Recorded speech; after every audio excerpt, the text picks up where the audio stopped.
রূপকথার গল্প চ্যানেলে আপনাদেরকে সবাইকেই স্বাগতম।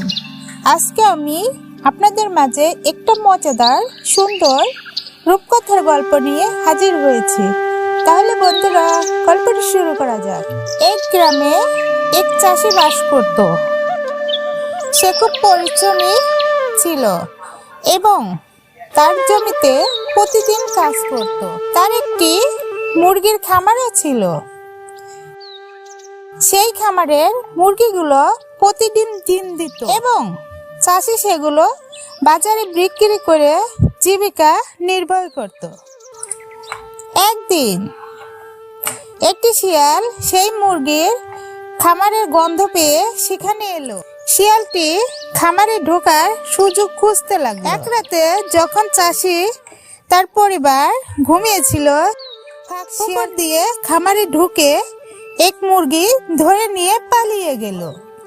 পরের দিন সকালে চাষি বুঝতে পারলো তার একটি মুরগি কম।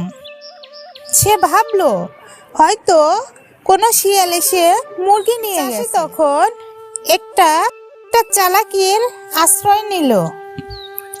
রাতে চাষি একটি জাল নিয়ে খামারের পাশে লুকিয়ে থাকলো। শিয়াল আবারও মুরগি ধরতে এলো। ঠিক তখন চাষি শিয়ালকে জালে ধরে ফেললো।